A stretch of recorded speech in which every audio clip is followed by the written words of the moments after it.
When I was a kid, we lived in a sprawling house on a quiet stretch of road in a small town. It was the kind of place where the air felt heavy, like it was holding secrets. The house was old, its wooden floors creaking underfoot, and in the living room hung that mirror. Its frame was etched with strange, twisting shapes that looked like faces if you stared too long. At night, I'd catch my reflection in it, but it never felt like me. The glass seemed to ripple, like water disturbed by an unseen hand. Strange things happened in that house. Objects moved when no one was looking. Keys left on the kitchen counter would end up in the hallway. Books would fall from shelves. At night, we'd hear footsteps in the sealed attic above, heavy and deliberate, like someone pacing. My mom, Sarah, said she once saw a white figure dart through the glass doors of the dining room. Too fast to be human. I saw it too, one night when I was 9, a pale shape sprinting down the corridor outside my room. It didn't have a face. The worst memory still chills me. One morning I was curled up in my parents' bed, chatting with Mom. We heard the usual thumps from the attic, and Mom, half joking, said, "Knock on the wall, Emily." "See if it answers." I giggled and tapped the wall behind the bed. 3 sharp knocks. Silence. Then from the other side, something answered. 3 slow, deliberate knocks, so loud they vibrated in my chest. Mom's smile froze. I couldn't move. Whatever was in that house wasn't just watching, it was listening. Things got worse. My dog, a big Labrador named Max, started acting strange. He'd stare at the mirror in the living room, hackles raised, then bolt to my room and refuse to leave. One night, he was sleeping in my parents' room when he yelped, like he'd been slapped. No one was there. It happened again a week later. Then, my grandma, Linda, was sitting on the couch when she gasped and clutched her cheek. "Something hit me," she whispered, her voice shaking. There was no mark, but her fear was real. Mom took a photo one day, hoping to catch something. In the upper right corner there was a faint, white shape, humanoid, but blurred, like it was moving too fast for the camera. She called a priest who said the presence was malicious. He blessed the house, but the noises grew louder, angrier. Finally, Grandma had enough. One day, she stood in the living room, glaring at the mirror and shouted, "This isn't your house anymore. Get out." The air felt lighter after that, and the disturbances stopped. But I still wonder what lingered in that mirror, watching us. Years later, I moved to London with my boyfriend Jake. We stayed in his aunt's flat while she was back in the States, tasked with keeping it tidy.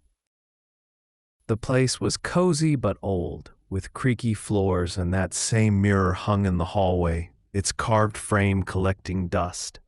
I'd walk past it and feel a prickle on my neck, like someone was standing just behind me.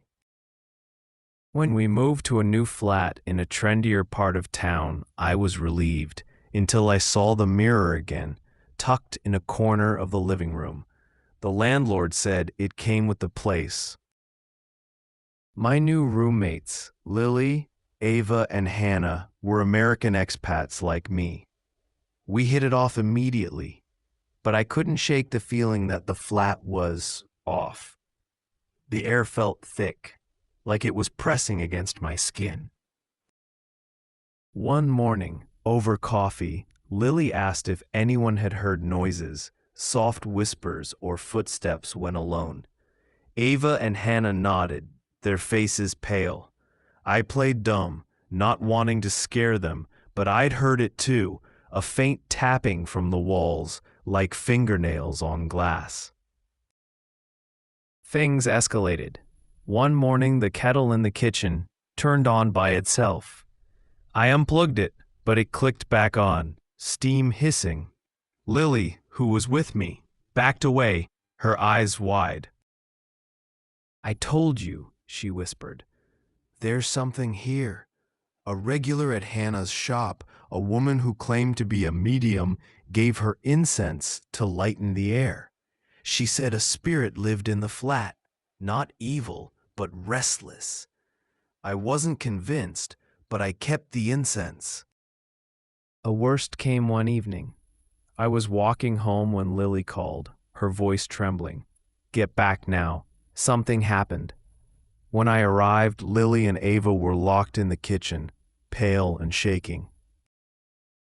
They explained Ava had gone to her room after smoking outside, while Lily went upstairs to charge her phone. After a shower, Lily checked her phone and found a new photo in her gallery, a blurry image of the staircase taken just minutes earlier while her phone was supposedly charging. In the background, a shadowy figure stood, one hand on the wooden banister. It looked male, but its face was wrong, like a smudge where features should be. "It's not a joke," Lily sobbed. "We're not crazy." The next day, we called the landlord to check the locks and attic. Everything was secure, but we weren't. I suggested burning sage to cleanse the flat. Lily came with me to a shop filled with crystals and pendulums where we bought a bundle. Back home, we stood in the kitchen, the mirror reflecting our nervous faces. I lit the sage, and the air grew heavy, like a storm was brewing. Then every door in the flat slammed shut. Drawers rattled, cabinets swung open, and the mirror seemed to pulse with a sickly light. Lily screamed, curling into a ball. I forced my voice to stay steady. "Enough," I said, staring into the mirror. "Leave us alone, or we'll make you." The chaos stopped. The mirror went dark. We never burned sage again, and the disturbances faded. But I couldn't look at my reflection without wondering what else was staring back. After London, I married Jake, and we had a son, Noah. Our first apartment was too small, so we moved into a larger one on a bustling street lined with shops.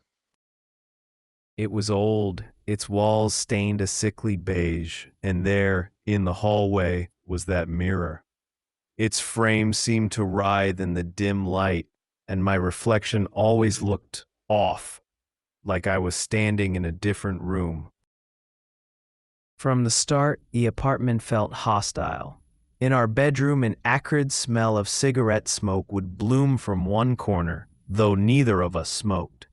We painted the walls white, but within days, the beige bled back through, like the house was rejecting us. At night, we'd wake to a rhythmic banging, like someone hammering pipes. The contractor said it was settling, but it grew louder, more insistent. The mirror was the worst. I'd catch movement in it, shadows flitting behind me, though no one was there. Jake admitted he felt watched, like something was standing just out of sight. Then came the insects. Tiny black bugs crawled from the vents, the baseboards, everywhere. One day, a swarm poured from the window blinds, a buzzing cloud that made my skin crawl. The neighbors had no issues, only us. The hauntings grew bolder. At night, we'd see a dark figure at the foot of our bed, its outline human but wrong, like it was made of smoke. In the hallway, I'd glimpse a shape crouching, its head tilted at an unnatural angle. One night, alone with Noah, who was burning with fever, I ran to the kitchen for ice. In the hallway, the crouched figure was there, closer than ever. I sprinted past, heart pounding, and grabbed the ice. but the mirror caught my eye. My reflection was smiling, though I wasn't. We lasted a year. The apartment didn't want us, it hated us. We found a new place and moved out quickly, despite the money we'd sunk into repairs. On the last day, I stood alone in the empty apartment, the mirror looming in the hallway. The silence was oppressive, like the air was holding its breath. I faced the mirror and whispered, "You win. We're leaving." My reflection didn't move. I left the keys and ran, never looking back. The mirror is still out there, somewhere. Maybe it's in your house, watching. Check your reflection tonight. Is it really you?